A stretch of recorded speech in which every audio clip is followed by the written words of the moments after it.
Boa tarde, meus irmãos. Que o Senhor nos abençoe e nos fortaleça na sua paz.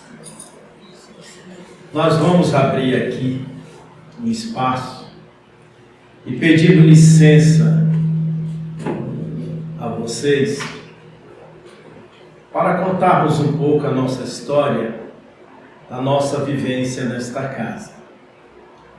No ano de 1980, eu entrava por aquele portão obsediado. Evangélico ainda, e com a consciência da salvação de graça. Graças à mãe obsessão, que nós fomos trazidos a esta casa por uma moça que frequentava aqui. Ela morava justamente na quadra onde eu morava, e ela estava sabendo da minha situação obsessiva, porque eu incorporava no trabalho, no meio da rua, assustava as pessoas, e na minha igreja era um demônio atrás do outro todos os dias. Eu dei muito trabalho na igreja. Nós fazíamos jejum de manhã e à tarde e à noite, a pedido do pastor. Porque com o jejum, o demônio ia se afastando. Só que o pastor não estava observando uma coisa, que eu estava morrendo de tanto jejum. Me mandava colocar a Bíblia debaixo do travesseiro, para que os demônios se afastassem. E cada vez que eu colocava a Bíblia, os demônios se apresentavam. Porque eu comecei a ter evidência, apesar que tenho desde quando criança. Porque quando eu reencarnei, eu sou o filho mais velho, e a peça aqui é tão boa, que quando eu nasci a minha mãe desmaiou. E aí, quando ela voltou a si, a parteira, porque onde eu nasci era um local muito humilde, pobre, e a minha médica foi uma parteira, médium. Para quem não sabe o que é médium, porque segundo Kardec, nós somos mais ou menos médiums. Então, nós temos a nossa mediunidade ostensiva, e hoje tem uma mediunidade mais calma, mas no meu caso, ela era muito agitada e precipitada. A parteira me limpando, disse para minha mãe, Dona Raimunda, esta criança aqui vai ser a única que vai mexer com esse negócio de espírito. E cedo vai deixar o lar. Vai deixar a senhora, o seu marido, os irmãos. Vai para outro local. E lá onde esta criança estiver, vai estar no meio de pessoas que mexem com os espíritos. Ela jamais poderia dizer que eu ia entrar no futuro na doutrina espírita, porque ela já estava prevendo o meu futuro, como Jesus também prevera ao conversar com aquelas pessoas leigas, que não entendiam nada. Por isso ele usou de muitas parábolas para tentar alcançar a mente daquelas pessoas pobres, humildes, porque os doutores da época não queriam saber de espiritualidade, de eternidade, não queriam saber da vida futura. E eu tenho uma notícia para dar a todos aqui, principalmente aqueles que não têm consciência disso. Nós não fazemos parte da Terra. Nós não somos daqui. Nós estamos aqui de passagem, porque vamos ter que ir embora. Nós temos a nossa esposa, o nosso marido, o nosso namorado, a nossa namorada, os nossos filhos, nossos vizinhos, o nosso carro importado, o velhinho, nossa conta bancária. Infelizmente, o egocentrismo diz que tudo é meu. Não é. Porque vamos ter que deixar um dia tudo. Temos que ter a consciência todos os dias que vamos ter que deixar aqui o que nos é apenas emprestado. Até o nosso corpo. Que todo dia o relógio biológico está mostrando que estamos envelhecendo. E vamos dar um exemplo aqui daquele pé de maracujá. A gente passa, não tem nada. Mas alguns dias a gente passa, já começa um botãozinho. Outro dia a gente passa, tem uma flor. Daqui a pouco lá no centro tem alguma coisa. É um maracujá já aparecendo. Daqui a pouco a flor cai e ele começa a estar belo, verde. Mais dias a gente dá outra passada, ele está maduro. E a gente vai ou arranca, ou então deixa o tempo deixar ele cair no chão para juntarmos. Mas muita gente chega em casa, guarda-o na gaveta e esquece. Depois vem o estalo, guardei o maracujá, meu Deus. A gente chega lá, ele está assim, ó. Murcho e cheio de mofo. Nós somos maracujás. Todo dia a gente faz isso.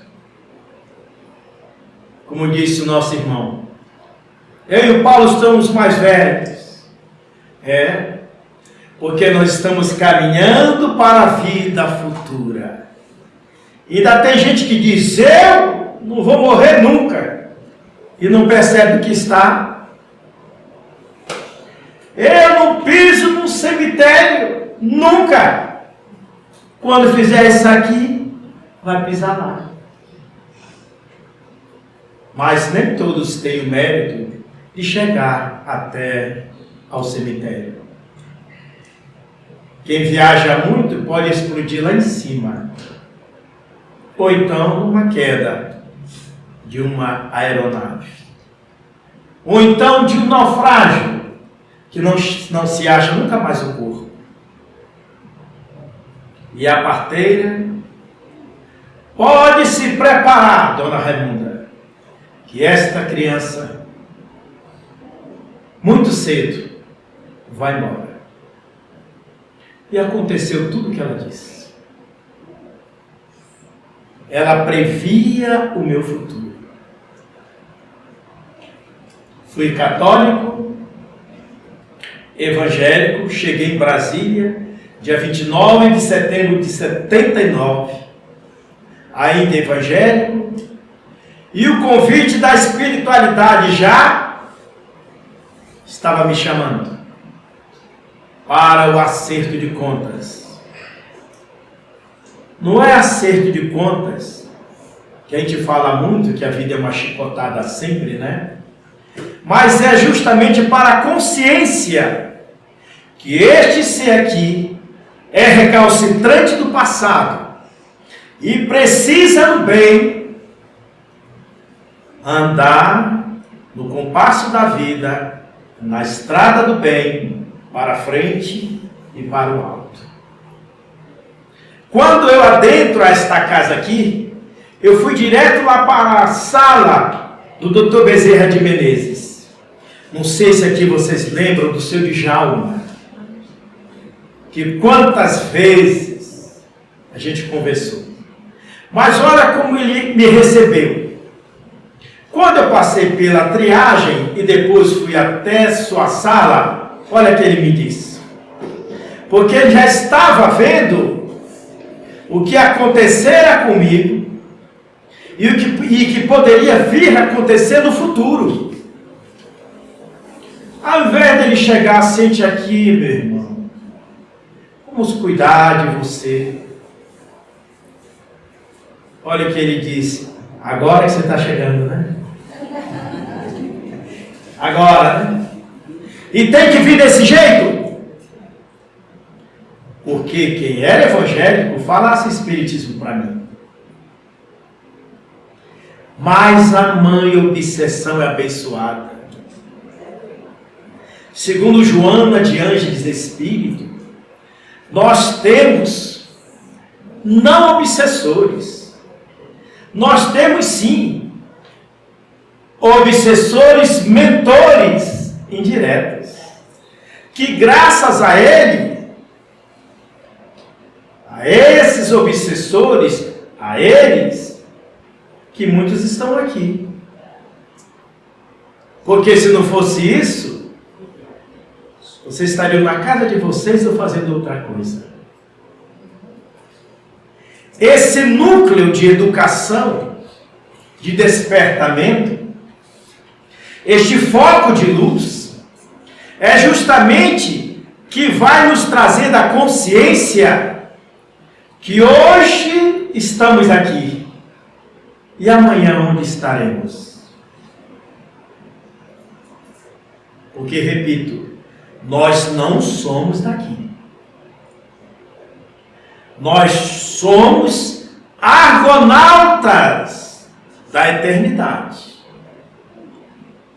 Somos viajores. Porque quem aqui na plateia acha que veio só de um planeta? Que recebemos dentro de casa e temos o nosso clã familiar? Da onde vem aqueles seres que chamamos de filhos? O meu filho, a minha filha. Nada disso. São seres heterogêneos, oriundos de planetas que a gente nem imagina. Uns mais inteligentes, outros evoluídos, uns rebeldes, uns com mais inclinações. Por que não é tudo homogêneo? Por que essa cumplicidade? Por isso a nossa responsabilidade como pais é muito grande. Porque lá na erraticidade, entre uma reencarnação a outra, eles se preparam para vir. E nós pais estamos vindo na frente para esperá-los. Mas nem sempre essa reunião na espiritualidade ocorre só no local. A espiritualidade, amiga superior, indica outro ser de outro planeta. Vai, porque tem gente lá que vai te reeducar, te disciplinar, te despertar para a tua realidade cósmica.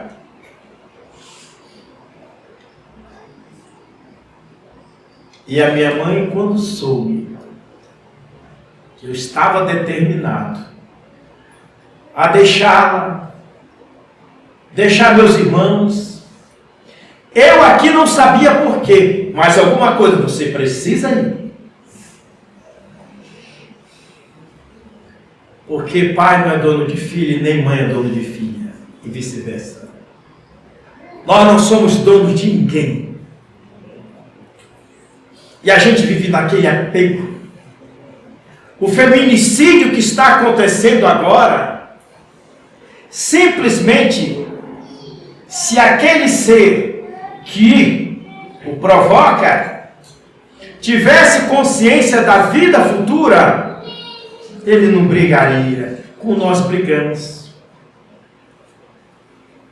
Porque na nossa vida de casal a gente fica brigando, segundo Joana de Ângeles, por coisa nenhuma. A gente fica brigando pela nossa casa. vamos ter que deixá-lo. E Jesus queria mostrar isso àquele povo. Como se ele, como fala o Evangelho, sentasse e conversasse com crianças. 2023 anos já fazem. E ele continua conversando com algumas crianças que reencarnam e desencarnam e não têm consciência que é um ser reencarnante. Morreu um amigo meu. Pensa no ser materialista. Depois da sua desencarnação, foi achado pares de sapatos novinhos que ele nunca usou, com etiqueta ainda. Foi encontradas camisas, calças, com as etiquetas ainda. Foi descoberto uma conta bancária que ele tinha de R$1 milhão.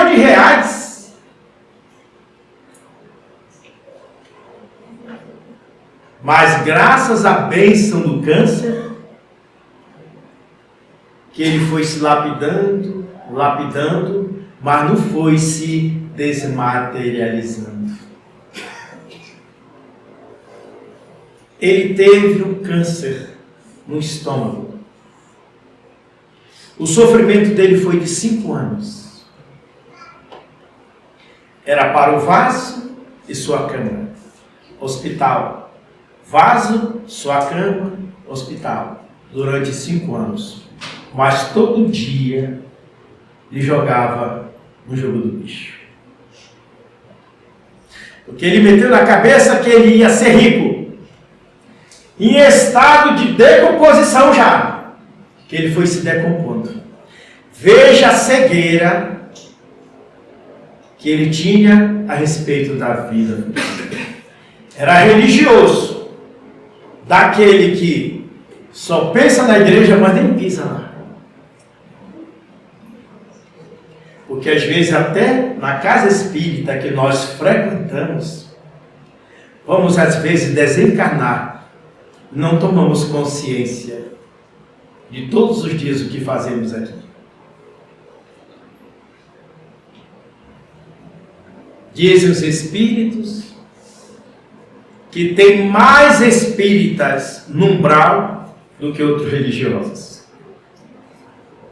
Parece um absurdo isso, né?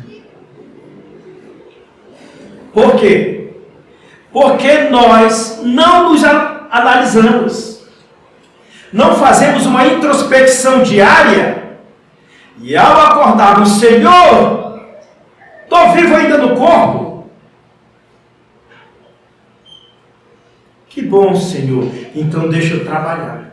Porque nós reencarnamos para fazer alguma coisa. Pelo nosso próprio bem. E quando a gente não faz, a gente parte para o outro lado e quer receber. E sabe o que os espíritos dizem? Se não fez nada na terra, também não vai receber nada. E a gente fala, mas que espírito desaforado.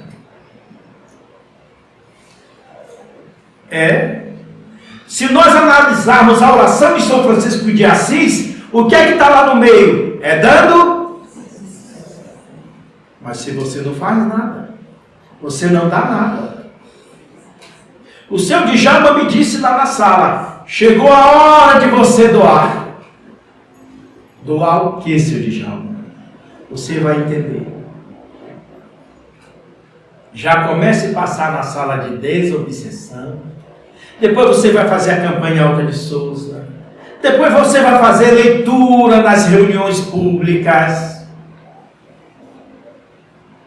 E depois você vai entender o porquê você acorreu a esta casa. Ele tinha uma visão do futuro, como a parteira teve, a meu respeito. Ele sabia que apesar do espírito da alma no corpo rebelde que sou, eu seria útil a Jesus. Mas quando eu abraçasse um pouco da humildade, porque o orgulho nos vai enterrando todos os dias. Vai nos cegando. Vai nos distanciando das coisas celestiais. Que a construção já começa aqui na terra. Temos que chegar em casa, chegar perto da esposa, beijá-la tudo, mas com a consciência. Um de nós dois vai partir um dia. A filha que você abraça, beija, ama. Ou você ou ela vai partir um dia. O carro que você não aceita nem a poeira do tempo, baixa nele. Entre nele dizendo, ainda estou te dirigindo, mas alguém vai dirigir depois, porque você não é mais dono nem motorista daquele veículo. O relógio que você adora, que é de ouro, o cordão, ou vai ser enterrado com você, porque o espírito não vai levar. É essa consciência que temos que ter todos os dias. E minha prima me fala, Paulo, quando você fala essas coisas, eu entro em paranoia. Eu não aguento, Paulo, pensar. Olha que eu batalhei para conseguir esse apartamento aqui. Você não sabe a luta que eu tive para chegar a uma faculdade, me formar, ter meu carro, tudo. E eu vou ter que deixar tudo isso. E você não tem dúvida, minha prima? Às vezes eu tenho. Então eu vou te dar uma notícia que você não vai gostar. O que é, Paulo? Você vai morrer.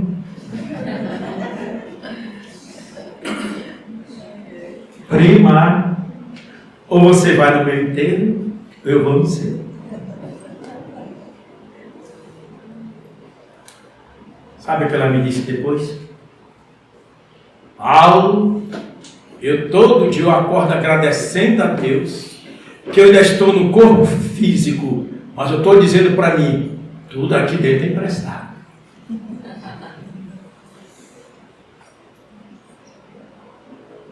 Esse canto que nós ouvimos aqui, que inflamou o ambiente, e parabéns pelo comportamento de cada um aqui, em saber ouvir, está concentrado. Se você tivesse vidência neste momento, espíritos lá atrás desse grupo aqui, cantando também, fazendo parte desse intercâmbio espiritual, entidades alegres, médicas, felizes, trabalhando em cada um de nós, para nos trazer um minuto de paz, cura interior, um pouco de serenidade, porque estamos agitados demais, temperamentais demais, porque a irritação está nos matando, e o futuro nosso está se aproximando para a grande viagem.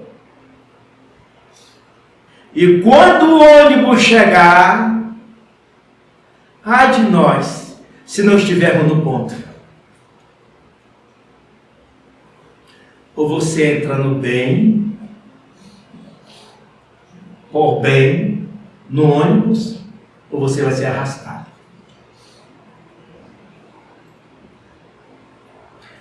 Tem uma pessoa que uma vez me ouviu, e eu falei assim, ela disse, Paulo, estou aterrorizada.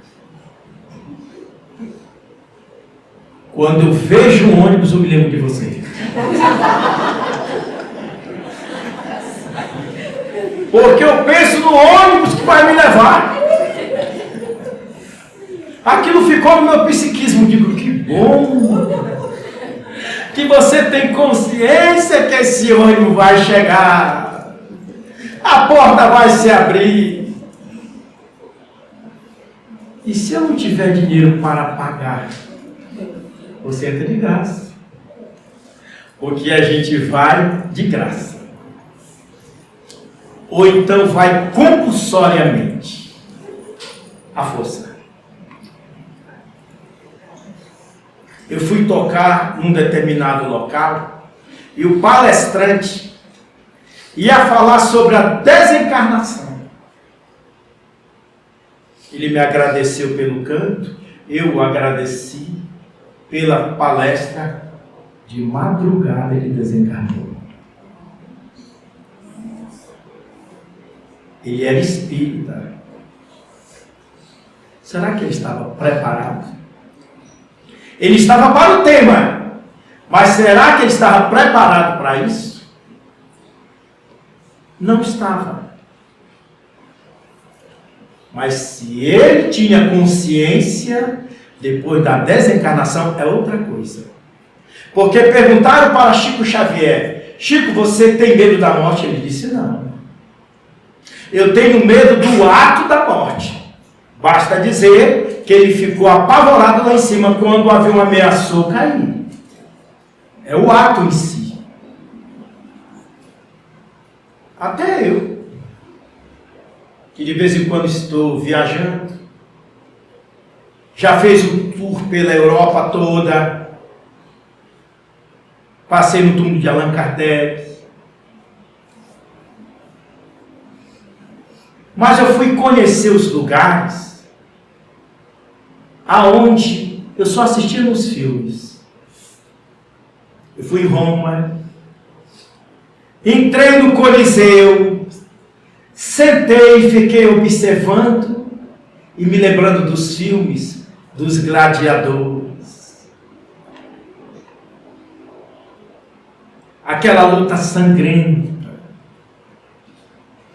Pela minha parca mediunidade, ainda deu para sentir as vibrações de espíritos que estão ali ainda, arraigados no ódio,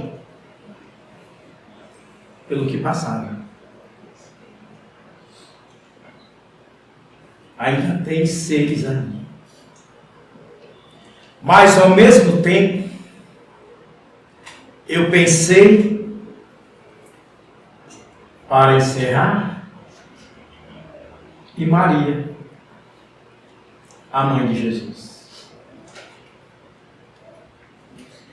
Quando ela recebeu a visita do filho, que já veio chamá-la, para quem já leu o livro Boa Nova de Humberto de Campos, ela ia para o futuro, feliz da missão cumprida. Mas ao mesmo tempo ela lembrou daqueles que por causa de Jesus,